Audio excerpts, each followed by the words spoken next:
Hello, Gladhouse, and hello, kids. My name is Ryan Gramza, and since it is Black History Month, I thought I would talk to you guys today about some important people that helped to make this month come true. Many of the people that made this month a reality became famous for fighting for their civil rights. Civil rights is the idea that everyone, no matter the color of your skin, deserves the same rights and freedoms to do what they want.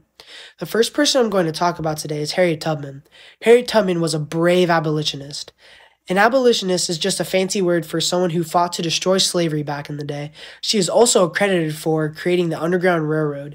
This was a network for safe houses from the south to the north that helped hundreds of slaves get to a free state so that they were not being treated badly anymore. But did you also know that Harriet Tubman was a spy? Tubman was an agent for the Union Army during the Civil War and became the first woman to head up an expedition when she led up the Cuban River Raid, which liberated more than 700 enslaved people in South Carolina.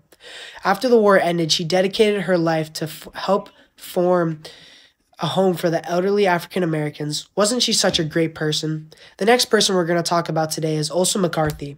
Olsa McCarthy was a Mississippi cleaning woman who saved more than $150,000 in her life and donated it all to the University of Southern Mississippi to fund scholarships for deserving students who might not otherwise get a college education because they didn't have the money because their families were poor.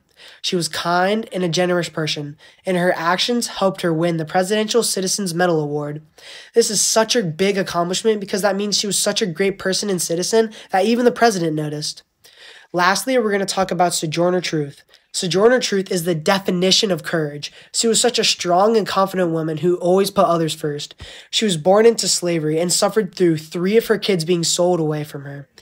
Imagine 3 of your kids being taken away. That must have been so hard for her. After escaping slavery, she collected supplies for black regiments during the Civil War and helped hundreds of African Americans in their time of need. She was also one of the leaders in women's rights movement and is a big reason why men and women have equal rights today. Thank you for your time today, kids. I hope you learned a lot and have a great day.